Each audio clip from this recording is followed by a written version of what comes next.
All right, hi guys. Welcome to another episode of Tuesday's Conversations. My name is Yorolo Adetila, and I'll be your host for today. And I'm not alone. I have Jesimiel. Hi. My name is Jesimiel. Jesimiel. So he's going to be our guest for today, and we'll just be having a conversation. Topic of today is basically on creatives, right? I titled it "Creatives Assemble." Yeah, but then I was thinking about it again, and I'm like, I know Avengers. It was Avengers that came to my I first. know, I know.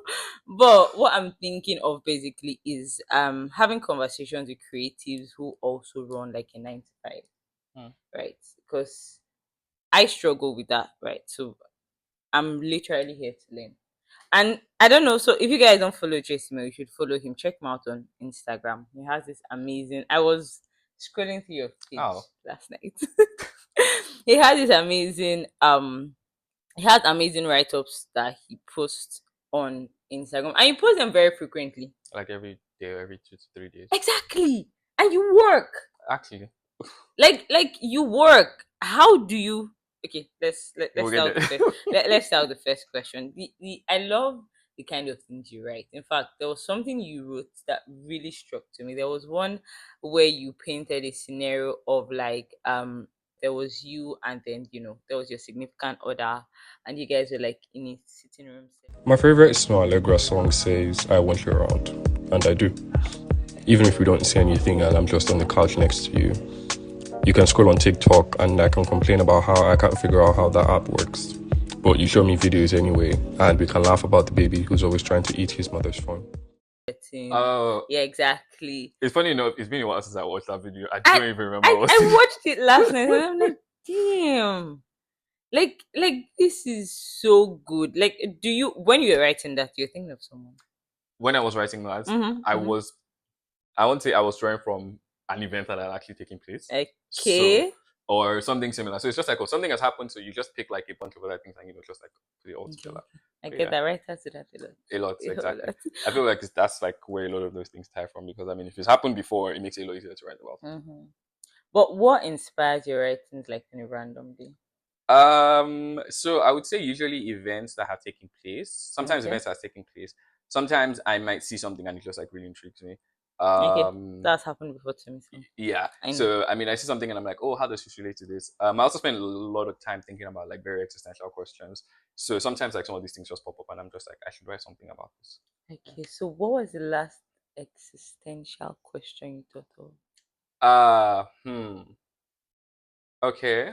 That's a fairly tricky one. I'm trying to Okay. think of the last thing I had to write about that was relating to like a. Okay, yes. So I was talking to a friend about and we were talking about this book series by Francis Rivers. What's it called? Um. Um. The Mark of the Lion series with the Oh yeah. Voice in the Wind and Yes. And then other ones. yeah, I think I read them. I Show can't As remember. Dawn and I can't remember the second one, but there are three of them There was basically. one about Horn. I can't remember. The first one was A Voice in the Wind. Yes. The second I think there was was one about Horn. I can't remember the second one, but the third one was As Sure As Dawn. Yes. I remember I've had all three books at three different times in my life. Each time they almost always got lost. I just have the last two right now. Okay. Yeah. So the first time, I think my mom got it and she's like, "Oh, she really liked this." The second time, I think my cousin gifted it. Because I think my mother lost the first set she got, so my cousin gifted her another set, and then she gave those away to somebody else. Then the third set I bought when I lived in Ibadan, and then after a while, Random. Your mom sounds like an awesome person. fair. Yeah. She reads a lot, so I mean I feel like that's something that's relatively useful. So, but yeah, and then I remember I was talking to a friend about it, and we were just talking about how the lives of the characters were just very streamlined. Okay. And a lot of things happen in their lives, or a lot of things seem to happen in their lives, but there is an overhead view that you get when you're reading a story. Okay. When your own life is happening and things happen to you, there's like you don't get that overhead view. True. But in a way, when you're reading the story, you get to see how this led to this, how if this didn't Yeah. happen, they wouldn't have met this person. Okay. Exactly. Okay. I think I get that. Exactly. Especially because many a times we are so fixated on the present, it's very easy to lose focus on what has happened before, Before or exactly. probably like where you're headed to. Exactly. That makes a Exactly. lot of sense. Exactly. So, and one thing that I remember like thinking about talking to a friend about was that it seemed like the way the story went, there were so many subplots, Okay. but you could tell that whoever was writing the story had a very specific agenda for every That character. they were getting towards. Exactly. I feel like I need to read those books again. Very so. I mean, I have the first one and the last one, so Okay. that's Okay. that's it there somewhere in We'll, my we'll, house. we'll talk about that. But that makes a lot of sense. Do you remember the first thing you wrote? I like to ask The writers first that thing I ever question. wrote. Yeah, ever, like ever. Okay. So when I was in secondary school, early secondary school, like years one, Okay. I Just one's not remember, bad. yeah, I remember writing. It was very short back then. It was like then I was in boarding school. You Um, went to a boarding school. very very short period. I always say worst periods of my you life, but that's by the way.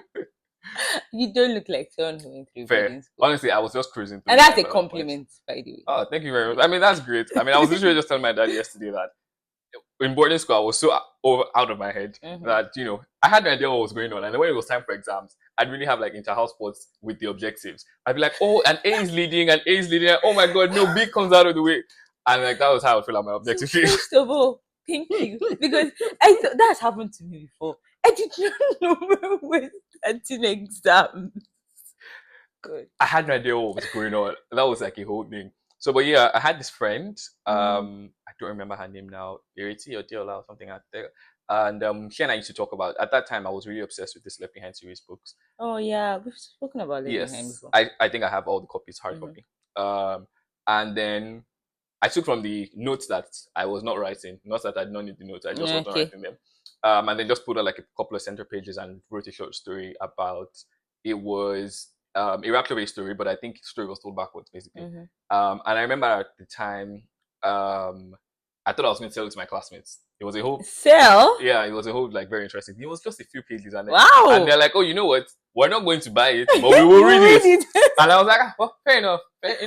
So, and I think that was the first time. The second time, which was close enough, I had changed schools. I think I was in Okay. class 3 or so, and I had written another story. I found a copy a few years ago, and I was like, "Jesus Christ!" Oh my God. But that would be really nostalgic. Well, yeah, but I mean, I remember thinking to myself, "What's the How- structure? Where's the drama? Why is the story moving so fast? Where's the pacing?" And everything is like, how did they understand anything? But I remember then, like, I'd write like week after week, and then Mhm. people would come and be like, "Where's the one for this week?" Yeah. And it was and then when they ended, they had like this very insane plot twist, and everybody was Uh-huh. mad at me for like Oh a my couple of days. God. And I was just like, you know what? I think I really like this. But then life happened, and then I think I stopped writing after that for a while. But I think writing a story is really cool. I've never been able to write like a complete story. In honesty, I can understand that for a lot of reasons because I have been sitting on a bunch of stories for a while. They've gone in a particular direction, but I think one thing that's really helped me write like a complete story, or I've learned with writing a complete story, is just like structuring. I do a lot of Okay. like the background work before I write what I want to write. What are Okay. the characters? What are their motivations? What are they like? How are they related to other characters and I all of think that? I should. I So- think that's where my problem is. Because I just have like a scenario in my head. And I start to add things and, And then add things. and then add things. It will keep going. You will never stop adding things. That's the problem. Exactly. Actually, you will never stop adding things. So I always just write like a general synopsis. This is the start, this is the end. And then if I want to add things in between, Mhm. great. But at least I've started and I know where it's supposed to end. Where it's supposed to So- end. That makes a lot of sense. Okay, so now we've spoken about the creative part. Let's go to the 9 to 5. So first question, do you actually enjoy Oh yeah, what I you do. What do you do? A lot of things. I mean, Yeah, that's why I asked. Because I know you do some things. fair, yeah, And then I know there are other things you do I don't know about. exactly. So what do you do? So majorly, I would say design, marketing, content. Like, I sometimes tell people, oh, everything that's creative in the tech space, possibly except Oh, game design. I don't make games, but but like that's a cool thing to say. brand design, product It's a really design, cool marketing, thing to see. content development, anything just like in that space. Mhm. That's my forte, in honesty. So, But yeah. was that something that you always envisioned you'd do? Fun fact, yes. Really? Yeah, and it's very weird. I think I'd known what I wanted to do since like years 2. And I almost didn't go to uni because of that, but Ah, yeah. how were you guys figuring out your life in secondary school? Like how? What was it? Because I was just thinking about boys in secondary school. Jesus. I think actively having like older siblings and like cousins who also actively had like that Okay. really helped. So I remember the first time I actively got in touch with like tech, I was in PS3. My mom had, She's 3. yeah, my mom had like a store thing. She had a couple of books. My Mm-hmm. mom writes actually. So she had a couple of books actually written, and a couple of like audiobooks and stuff. And they needed to sell them on an online store. Okay. And the guy who used to build the website for it lived in Port Harcourt, and she needed to make changes, but she wouldn't be able to reach him and everything. So he came over for a while, for like 2 weeks, and started to Okay. teach me how to code. Oh. Yeah. So basically, I learned Oh. HTML at the time, how to Oh. build and everything. So And this was GS3. it's just history. Wow. I mean, I'm not very proud of myself because I don't even code anymore. It's fine. It's fine. But yeah, so and then I think for most of secondary school, I was just like into like coding, and I'm like coding and design, and I'm like, this is what I want to do post uni. And then fortunately, I think I got into like SS1 or SS2, and I had like my computer teacher. She also was like a designer and everything, so Okay. she taught me to design. Oh wow. And You met really good people. honestly, I honestly feel like I think it's something I often say that I think I've always just had like the gift of teachers to some Yeah. degree. So That's really good. Like that's really like okay, don't let me solve myself on my own podcast. But like that's really cool. So the fact that you are doing something creative with also your 9 to 5, do you think it helps yeah, you? yeah. I always joke about how I mean I have a friend that we talk, and then he's worked in accounting for years and years and years, Exactly. and I'm just like, if I worked where you worked, I would just jump out of the window one day because I can't even imagine. I mean, I saw him one day, and then Hmm. he's just like moving documents from one sheet and then like compiling, and I'm like, cannot be me. I would fall asleep at my desk, Hmm. honestly. So I think having work that you do that you like honestly helps a Yeah. lot. It Yeah, helps a it whole lot. does. It helps a whole lot because even on some days when I'm like, I don't really like work, Hmm. I'm just like, I've been given a task I really like, and I'm just like, I need to see this thing out. Let me see how it comes out creatively. I remember one particular project I worked on. It was like a statistics thing. We Okay. collected data for something, and we needed to represent the data in like a chart. And I think it's like the most tasking project I've had in the longest time. I ended up writing and designing like the entire report. And I remember thinking to myself, I got it and I was like, I'm going to draw this like this and do this like this. It was so fun. In fact, it was just like a really fun thing for me. And I remember thinking to myself that I feel like if I worked in any other space, You probably would nope, not. nope, nope, nope, nope, nope, Probably nope, would nope, not. nope. I think that's your cheat code. Honestly, Like I honestly like feel like it is a like cheat that's code. literally your cheat code because I was going, we're talking about it earlier, how that you get to post like so very often. Yeah, Like you get meetings where you have to be like, hi everyone, can you see my screen? So it's like you have that ongoing, and that is always like, at least based on, you know, that's like always very very demanding. yeah, And you can also get so into the work that you're doing that you get to forget how to be that's creative. great. Yeah, Like there was a time where I don't know, I was just thinking about it in my life, that there was a time where I was really like, I had books, I still have them by the way, I had books like where I write like poems almost every day.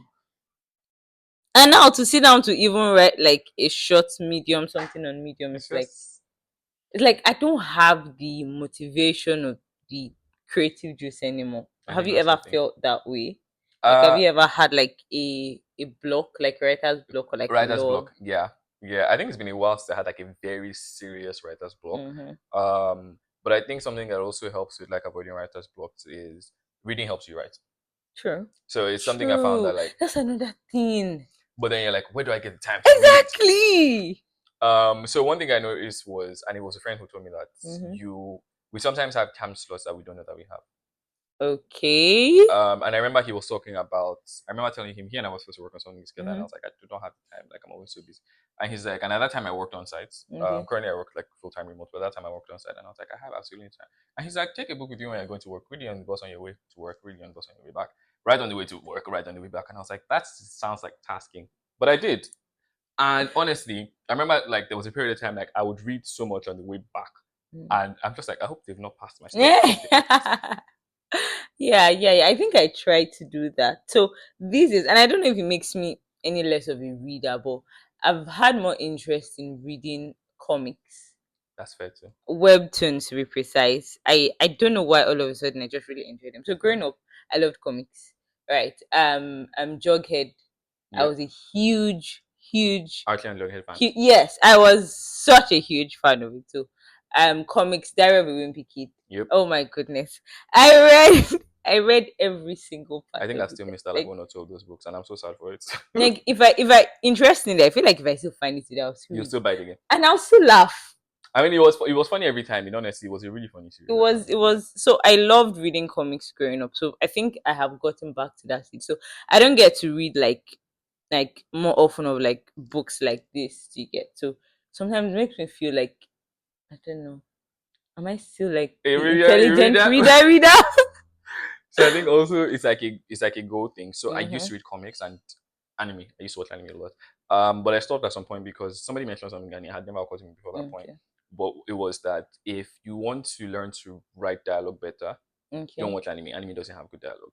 If you want to learn Really? to if you want to learn to do like expository narratives better, Okay.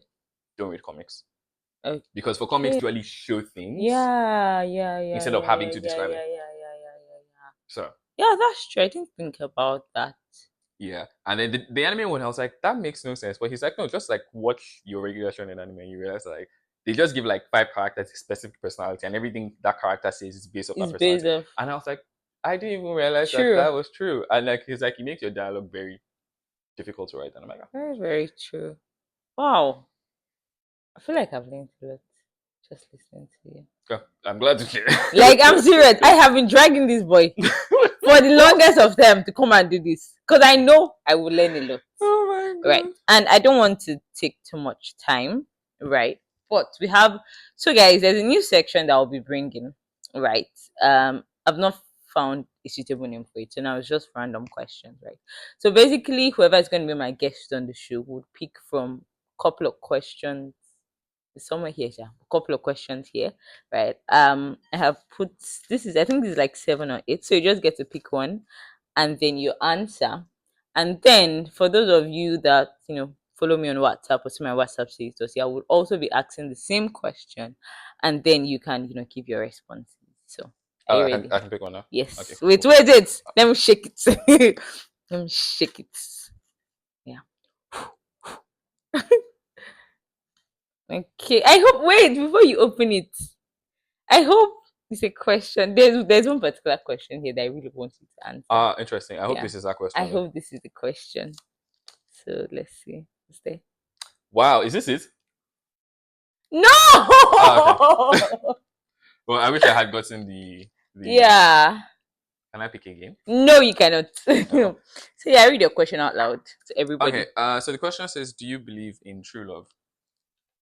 Hmm. I would like to hear your answer. I don't think we've had any conversation on love. No, I don't think so. Interesting.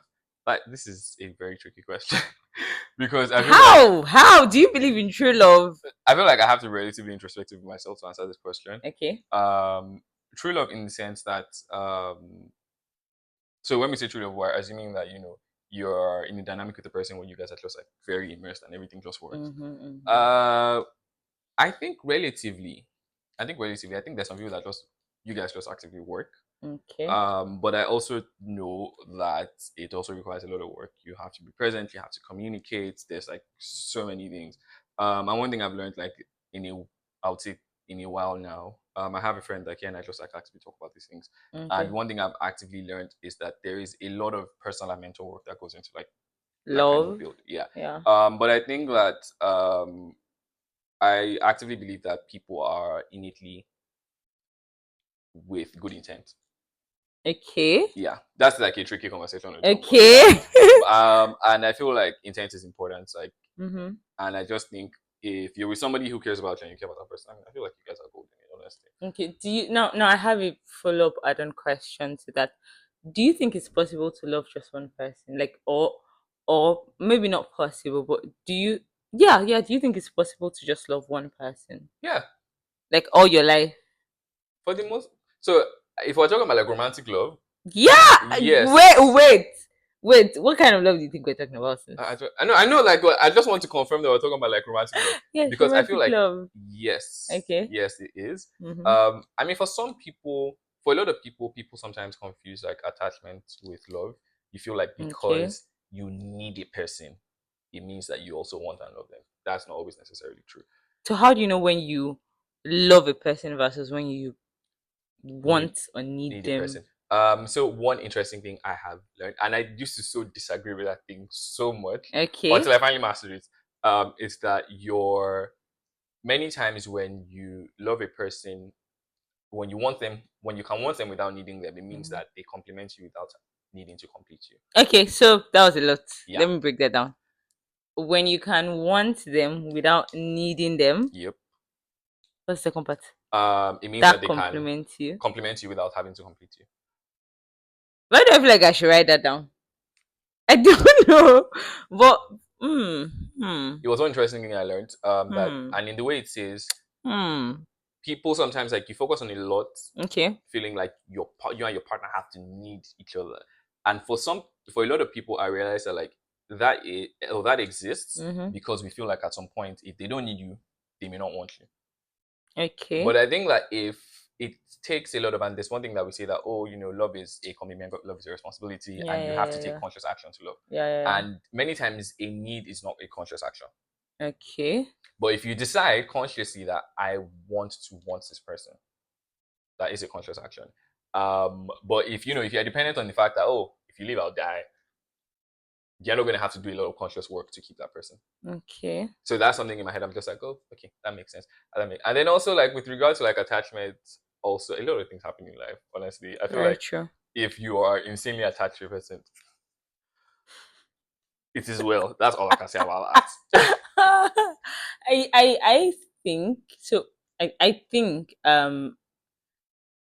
again, just like you said, this is something that requires a lot of introspection, right? Personally, I don't like having conversations on love because I feel like there's a lot to unpack Yeah. and there's never one direct answer, Mm-hmm. right? So, and then there's also feelings involved, and because feelings Yep. are involved, a lot of things are going to be very, very subjective, right? But I think I think I saw a video clip somewhere. I'm not sure it was like a movie or something, where just similar to what you said, right? The lady there was saying something about how that do you need this person, or right, do you want them, or like do you choose to be with them? That there's a difference between marrying someone because you feel like you need to, or Mm-hmm. you want to, right? Basically, I can't remember the exact words she used, but the idea was there is a part of you actually making a choice, a Yeah. conscious choice to actually be with them. So I don't know if I believe in true love, by the way. I don't know. I feel Half and half. yeah, half and half. I honestly don't know. But one thing I know I don't believe in is the idea that there's like a single one person The for concept you. of a soulmate. I Yeah. didn't actively used to believe that in that. And honestly, I don't know what my stance on it is. Before, I didn't used to actually believe like this like a soulmate thing because I mean, as a terrible joke that somebody often makes, it's like, oh my god, I feel like everybody has a soulmate and my own died at birth. That's a song. Huh? That's a song It now. is. I Yes. have no idea. Yes, there's a song like that. Something about that. Maybe my son died. I don't know. But yeah, but I think like, and there's like this weird thing that Hmm. I find myself doing often, and it's very ironic for someone who's like in the creative space. But I often say that like I try not to make like suppositions about things that might not be like scientifically correct. Now, if we're talking Okay. like a in a personality sense of things, there Hmm. are a lot of people whose personalities or life experiences will like deals Yeah, in a way yeah, that true, makes it true, feel true. like you guys are soulmates. Exactly. And I feel like that's like the logical thing. That's what Yeah. is. Hmm. It's not like, oh, there's one person who is Who's destined. like, your stars were aligned somewhere, somewhere. Exactly. Again, I'm not against love. I love love. I'm a romantic at heart. I love love. Right. But because I think that can be really misleading, because then you get to meet with someone and then maybe initially there are no sparks, or maybe Yep. like there are no butterflies, and then you instantly just say, oh, if it's not me melting in a puddle, you sweeping me off, then it's not it. Yep. And love comes in like different ways. Like Definitely. people have different experiences with love, right? I was just scrolling through social media this morning, and then this guy was posting about something basically about how that, oh, you don't know how your life is going to look like in the next 10 years. Mm-hmm. And then he was just posting like his life has been, how he made it. But then there was just one place that really stuck out to me. 2022 or so, 2014, 2015 down to like 2021, he was still struggling with life. Right. And in 2021, he was getting on his feet. 2022, meets the love of my life, Oh my proposed gosh, to her I after saw it. six That's days. Dimitri thing. I think his name is Yeah, Dimeji. Dimitri. Fun And fact. I'm like, wait, what? Fun 6 days? You I need to feel wait like for 7 days a week, at least 6 6 days. days. I mean, I saw that and I was And like, I'm like, very interesting. how? Like, how does it happen? Honestly, I feel like Like, that's one person whose like progression was very interesting to me because I remember I followed him. Was it 2018? I can never forget. He'd made like 2 or 3 posts, and I saw it. And I mm-hmm, was like, I really like this. The design was great, mm-hmm, and he was someone that I just actively saw like consistency and mm-hmm, mm-hmm. intensity work out for. And then I saw that like that entire trajectory. I was like, wow, 6 days. 6 days. And I'm like, Can't be me, sha, do but you get the first I get my mind is it me that will never respond to WhatsApp messages? Because like how and I've had like he's not the first person that's yeah, had that kind of experience. definitely. Right? You have people that are like, we just met and then I just knew like this is the one person. And like 25 years down the line they are still together and it's like Yep, how? So again, that's why I said like the idea of love is I feel like is too subjective for you to just have like a linear idea about it. honestly, Right? honestly, This I feel is like it's like a pretty tricky thing. And I was thinking about something recently about how um somebody that I dated for a bit, mm-hmm. for the longest time, and this person were like actively in the same space for like 3 years. I just see this person, I'm like, oh hi, and then go, and then this person's with him, I'm like, oh hi, and go on with their lives, and like it didn't ever seem like anything was. And like when things eventually randomly happened, I was just like, this is someone that I would just like I know, always pass by. right? And it was very, very weird and very interesting. So that's something that happens. I had like someone, a relative who got married to someone they'd known for maybe like 10, 15 years. And it wasn't somebody that they saw every day, like, oh, we're best friends or anything. It was just Exactly. somebody that they just sort of knew. And like the way things actually just like clicked into place. Is So is I don't know. I think that's some of the fun part of life. The fact that you can know someone for as long as 10, 15 years and it's just that person and then in the next like 2, 3 years you guys are like that's it. love of your lives and it's like how Like sometimes it's very interesting because it's like I've known you since. Why did it, why exactly now? why did you think about these things? I don't know. It's fun, but yeah, I would love to hear what you guys take is on it. I've run out of questions. I've not run out of questions to ask you, but I'm watching the time and I Fair. want to be very, very conscious of time. So yeah, do you have any final things to say? Any questions for me? That question is always very interesting. When Yeah, people say, "Do you have any final things it's to not an say?" interview, but like Fair. yeah. Any last words for the people watching? Do I have any last words? Okay. So Or for any okay, let's do it this way. Let's say we have like a creative who is watching and then they are struggling with keeping up. They want to still like have that creative side out there, but like they're trying to make money also, right, which is very important, yeah, right? Bills have to be paid, and they are struggling with keeping up, right? Do you have like any sort advice for of that. yeah? Okay. So I think one interesting thing that's worked for me is as much as I like to wing things, Mm-hmm, when it came to like career like that space, mm-hmm. it was something I had to sit down, structure, and plan. Okay. I'd said this is the end goal career wise. This is the end goal creative wise. These are the kind of roles that would help me fit into those things. So one thing I often say that I don't take roles that are not either remote or hybrid because they don't allow for that period of time for like creative space. So I think planning and probably just like structuring like your time, not just your timing. I mean, I'm terrible with time management. I came late for this interview, so so I will not say anything. so. Continue. But I think like if you're someone who struggles, I'm someone who struggles like very nitty gritty planning, Mm-hmm. but you can give yourself an umbrella plan. Yeah. These are the kind of jobs that help me. Okay. These are the kind of places to target. These are the kind of people to speak to. These are the kind of just things in that space, and I think it really helps out. So Hmm. That makes sense. I think I'll try that because I need the advice personally. I ask myself, but then can also benefit. Yeah. So, guys, we have come to the end of today's episode of Today's Conversations podcast. Thank you very much for watching. If you're listening, thank you very much for listening. See you guys next time. I Bye.